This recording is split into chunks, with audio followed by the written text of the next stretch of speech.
सारा राशन भी खत्म हो गया है। मेरे बच्चे भूखे हैं। अगर आज भी मैं अपने बच्चों को भोजन नहीं दे पाई तो मेरे बच्चे भूख से तड़प तड़प कर मर जाएंगे। चाहे कुछ भी हो जाए, मुझे कहीं ना कहीं से भोजन का इंतजाम तो करना ही होगा। टूनी चिड़िया बिट्टू कबूतर के घर भोजन मांगने के लिए जाती है। बिट्टू भैया, ओ बिट्टू भैया, दरवाजा खोलो, मेरे बच्चे भूखे हैं। बारिश में भोजन लाने भी नहीं जा पा रही हूँ। थोड़ा बहुत मेरे बच्चों के लिए भी दे दीजिए। मैं तुम्हें भोजन कहाँ से दूं टूनी। मैं भी तो बारिश की वजह से 2 दिनों से घर में बैठा हूँ। घर में पड़े पड़े मेरे सारे मिट्टी के बर्तन खराब हो रहे हैं।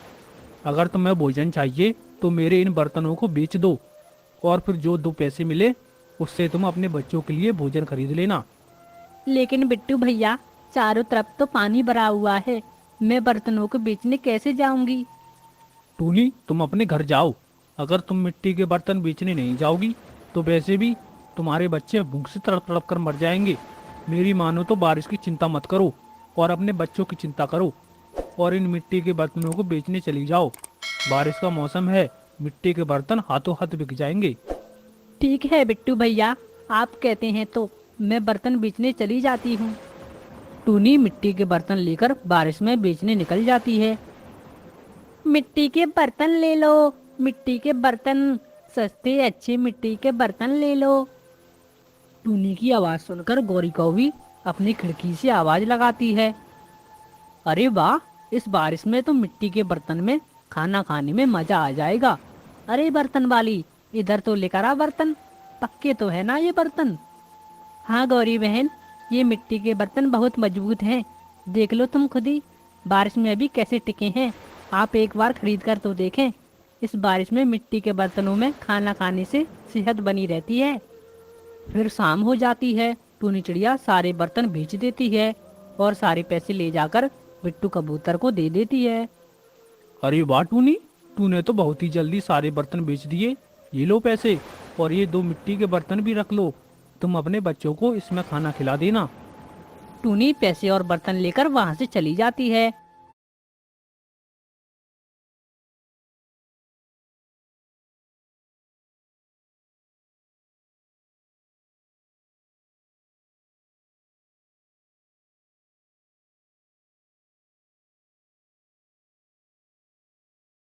और रास्ते में से अपने बच्चों के लिए थोड़े से भुट्टे के दाने भी ले लेती है। और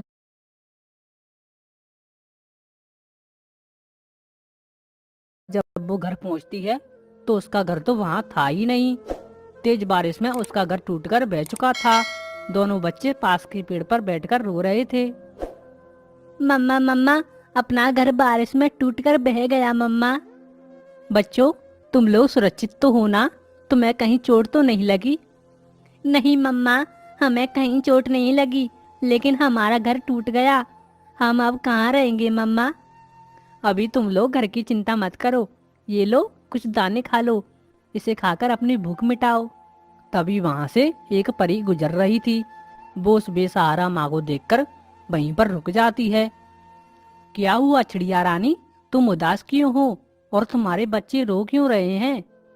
परी माँ, मेरा नाम टूनी है और ये मेरे बच्चे हैं। बारिश में हमारा घर टूट गया है। अब हम बेसहारा हैं, खाने को भी कुछ नहीं है।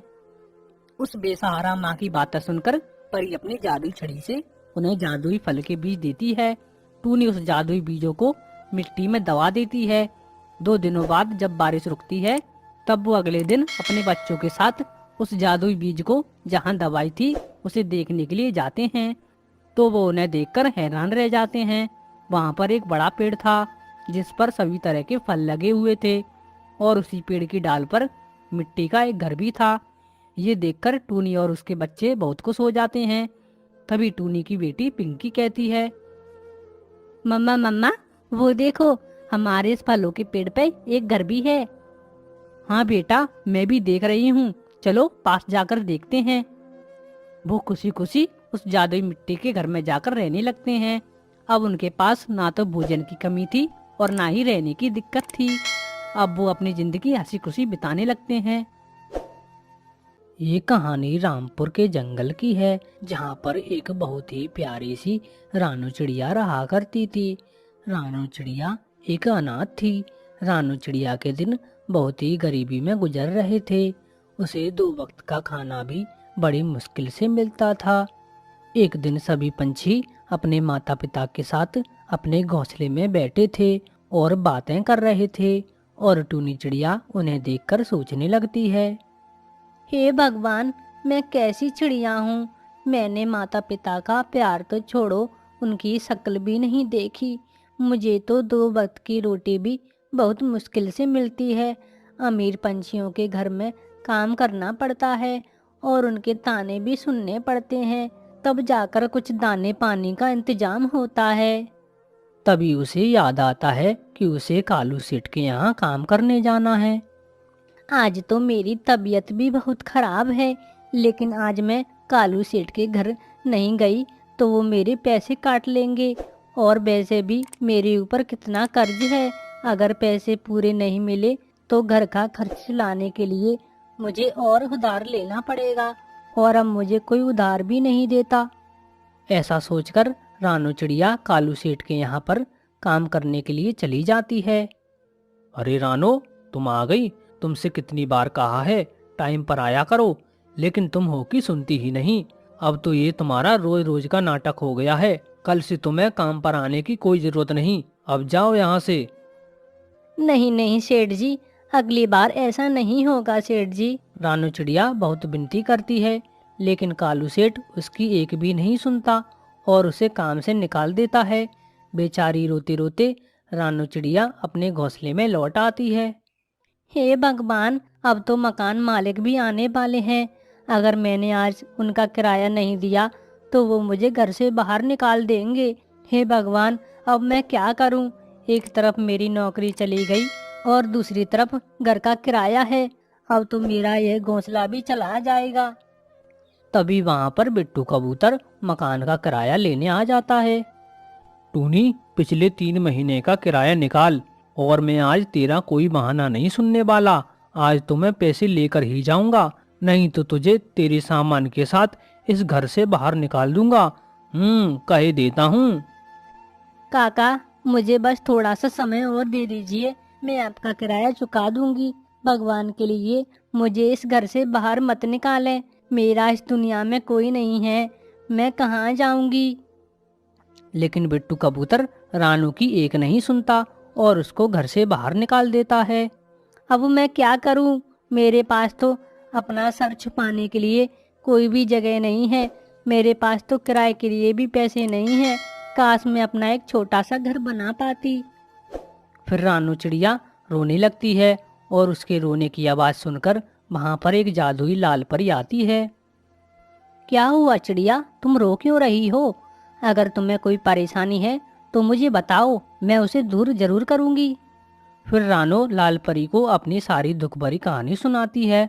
अपनी दुख भरी कहानी सुनाकर रानू चिड़िया रोने लगती है। रो मत रानो, तुम्हें ऐसा क्यों लगता है कि तुम अपना घर नहीं बना सकती?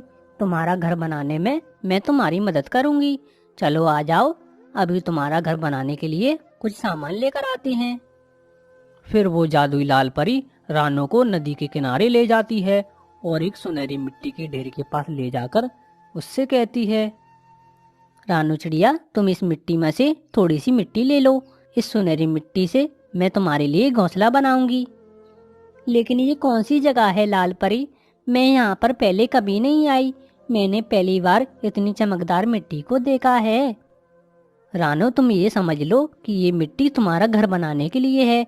पूरे जंगल में इस मिट्टी के बारे में तुम किसी को मत बताना। ये तुम्हारे और मेरे बीच की बात है। ठीक है लाल परी, मैं किसी को कुछ नहीं बताऊंगी। इसका मतलब पूरे जंगल में सबसे सुंदर और अच्छा घर मेरा ही होगा।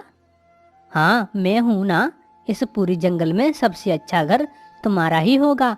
इस घर से तुम्हें कोई भी बाहर नहीं निकाल पाएगा। उसके बाद रानो उस सुनहरी मिट्टी को अपने साथ ले जाती है और एक पेड़ के ऊपर जाकर बैठ जाती है। फिर वहाँ पर एक मिट्टी का ढेर इकट्ठा हो जाता है। फिर वो जादुई लाल परी अपनी छड़ी घुमाती है और देखते ही देखते वो मिट्टी का ढेर एक बहुत ही सुंदर घर में बदल जाता है। अरे वाह, ये घर तो बहुत अच्छा है, लेकिन बारिश में तो ये बह जाएगा। नहीं टूनी, ये एक जादुई मिट्टी थी। ये कोई मामूली मिट्टी नहीं है, ये जादुई मिट्टी है, यह नहीं बहेगी। जादुई लाल परी की बात सुनकर टूनी बहुत खुश हो जाती है और वो अपने मिट्टी के घर में खुशी खुशी रहने लगती है। रामपुर के जंगल में कालू कौवे और गौरी कौवे की समोसे की दुकान थी। उन्हें अच्छा मुनाफा हो जाता था, इसलिए वो काफी अमीर थे। उनका बेटा राजू कौवा वहीं थोड़ी दूर फुटबॉल से खेल रहा होता है। वो बहुत बिगड़ा हुआ था। वो सभी पंछियों को तंग किया करता था, ऊपर से इतनी जोर से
फुटबॉल खेलता है कि बुलबुल का सारा घोंसला टूट जाता है। कमबख्त जालिम ने मेरा घोंसला तोड़ दिया। ये कौवा बहुत ही शैतान है। मैं अभी जाकर इसकी माँ को बताती हूँ। आंटी बुलबुल का घोंसला टूट गया।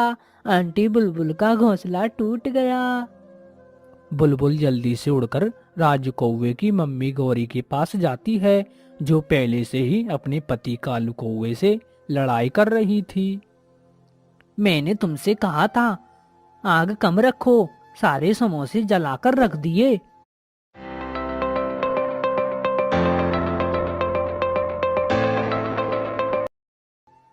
तुमने आग तेज की थी, ये सब तुम्हारे कारण ही हुआ है। सुनो गौरी, तुम्हारे बेटे ने फुटबॉल मारकर मेरा घोंसला तोड़ दिया। ए मोटी बुलबुल, पहले से ही मेरा दिमाग खराब है। मेरे समोसे जल गए हैं और ऊपर से तुम आ गई हो मुझे तंग करने। तुम खुद जाकर देख लो, तुम्हारे बेटे ने इतनी जोर से फुटबॉल मारी कि मेरा सारा घोंसला टूट गया है। अरे बुलबुल, मैं समझाऊंगा राजू को। क्या समझाओगी जी? तुम जाओ मोटी बुलबुल, जाकर अपना काम करो। तो मैं किसने कहा था जहाँ मेरा बेटा खेलता है वहाँ अपना घोंसला बनाने को? मेरा बेटा तो ऐसे ही खेलेगा। तुम अपना घोंसला कहीं और जाकर बना लो। बेचारी बुलबुल रोती हुई वहां से चली जाती है। आ जाती है मुंह उठाकर। अगर दोबारा आई तो इसे इसी जलती हुई भट्टी में फेंक दूंगी। बुलबुल उड़ती हुई जा रही थी कि पेड़ पर बैठा हुआ राजू कौवा हंसता हुआ कहता है, टूट गया, टूट गया, बुलबुल आंटी का घोंसला टूट गया। हा हा हा हा। मगर बुलबुल खामोश थी और वो उड़ती हुई वहां से चली जाती है। कुछ दिन गुजर जाते हैं, मगर राजू कौवा पंछियों के घोंसले के पास ही फुटबॉल से खेलता है। वो कभी किसी को तंग करता तो कभी किसी को। शर्मीली तोती और मिट्टू तोता अपने घोंसले में बैठे हुए थे। ये एप्पल तुम खाओ। नहीं जी, आप खाइए पति जी, आप मेरा कितना ख्याल रखते हैं। तोता और तोती ऐसे बैठे हुए खाने के लिए लड़ रहे थे कि राजू का फुटबॉल आकर उनके ऊपर गिरता है और सब टूट जाता है। घोंसले का तो तिनका तिनका बिखर जाता है और एप्पल भी दूर जाकर गिरता है। शर्मीली, तुम ठीक तो हो? चोट तो नहीं लगी तुम्हें? मैं ठीक हूँ पति जी, आप ठीक तो है ना? तुम रुको शर्मीली, मैं अभी इस कौवे के बच्चे को देखता हूँ। मिट्टू भागकर राजू कौवे को पकड़ लेता है। कितनी बार तुम्हें यहाँ खेलने को मना किया है कौवे, तूने मेरा घोंसला तोड़ दिया। ऐसा कहकर मिट्टू राजू कौवे को दो चार लगा देता है और राजू कौवा रोने लगता है। तुमने मारा मिट्टू अंकल, तुमने मुझे मारा। मेरी मम्मा छोड़ेगी नहीं आपको। मैं अभी जाकर अपनी मम्मा को बताता हूँ। ऐसे रोता हुआ राजू कौवा वहां से चला जाता है। पति जी, आप टूटे हुए तिनके इकट्ठे करें और मैं इन्हें इकट्ठा करके घोंसले की मरम्मत करती हूँ। इधर राजू कौवा अपनी मम्मी गौरी कौवे को सब बताता है। मम्मा मम्मा, मुझे मारा, मिट्टू अंकल ने मुझे मारा। उस मोटी चोंच वाले तोते की इतनी हिम्मत कि मेरे बेटे को मारे। मैं अभी जाकर उसे देखती हूँ। गुस्से में गौरी कौवी वहां से उड़ती है और तोता बिखरे हुए तिनके इकट्ठे कर रहा था। गौरी पीछे से जाकर तोते के एक डंडा मारती है। मोटी चोंच वाले, तुम्हारी हिम्मत कैसे हुई मेरे बेटे को मारने की? मैं छोड़ूंगी नहीं तुम्हें। मेरी बात सुनो, तुम्हारे बेटे ने पहले मेरा घोंसला तोड़ दिया, तब मैंने उसे मारा था। शर्मीली भी वहां आ जाती है, मगर गौरी कौवी तोते को मारे ही जा रही थी। शोर सुनकर चिड़िया वहां आ जाती है। बचाओ बचाओ चिड़िया बहन, मेरे पति को बचाओ, इस मनुष्य कौवी से बचाओ। गौरी, शर्म करो, छोड़ दो मिट्टू को, छोड़ दो। फिर गौरी कौवी मिट्टू को छोड़ देती है। चिड़िया बहन, इसके बेटी ने पहले हमारा घोंसला तोड़ दिया और ऊपर से मुझे मार रही है। मोटी चोंच वाले, तुम अपना घोंसला किसी और पेड़ पर जाकर बना लो। मेरा बेटा तो ऐसे ही खेलेगा। हम जा रहे हैं, यहाँ से जा रहे हैं, मगर कौवी देखना, तुम्हें इसकी सजा जरूर मिलेगी। रोते हुए तोता और तोती वहां से चले जाते हैं। गौरी, तुमने बहुत बुरा किया। तुमने मिट्टू और शर्मीली को इस जंगल से निकाल दिया। जाते हैं तो जाए, मुझे क्या, कोई दूसरा तोता आ जाएगा इस जंगल में। गौरी भी वहां से चली जाती है। रात को गौरी कौवी अपने बेटे के साथ घोंसले में लेटी हुई थी। कालू कौवा दूसरे घोंसले में सो रहा था। मम्मा मम्मा, आज जब मेरी फुटबॉल लगी तो तोते अंकल का घोंसला दूर जाकर गिरा और मिट्टू अंकल का एप्पल भी दूर जाकर गिरा। बस कर जाओ राजू, अब हंस हंस कर मेरा पेट तो दर्द कर रहा है। मम्मा मम्मा, कल मैं कबूतर अंकल का भी घर तोड़ूंगा। अरे हाँ, याद आया राजू बेटा, तुम उस गंदी आंखों वाले का घर तो जरूर तोड़ना। मुझे बहुत मजा आता है उसे तंग करने में। फिर दूसरे दिन कौवा और कौवी गरम गरम घी पर समोसे बना रहे थे। कबूतर अपने घोंसले में बैठा हुआ था। राजू कौवा जोरों से एक किक फुटबॉल को मारता है। अब तो टूटेगा टूटेगा, कबूतर अंकल का घोंसला टूटेगा। मगर राजू का फुटबॉल तो सीधा जाकर कौवे के गरम गरम घी की कढ़ाई में गिरता है और गरम गरम घी कौवे और कौवी के ऊपर गिर जाता है। मैं जल गई, हाय मैं जल गई। कालू, मेरे पंख जल गए, मेरी आंखों में गरम गरम घी गिर गया। मुझे भी कुछ नजर नहीं आ रहा गौरी, तुम कहाँ हो? वो दोनों बहुत बुरी तरह से जल जाते हैं और दोनों की दोनों रोए जा रहे थे कि तभी वहां और पंछी आ जाते हैं। गौरी, ये सब तुम्हारे ही कारण हुआ है। अगर तुमने पहले से ही राजू को यहाँ खेलने से मना किया होता तो ये सब ना होता। मगर अब क्या हो सकता था, राजू तो रोए जा रहा था। बचा लो हमें चिड़िया बहन, हमें बचा लो। तो प्यारे दोस्तों, इस कहानी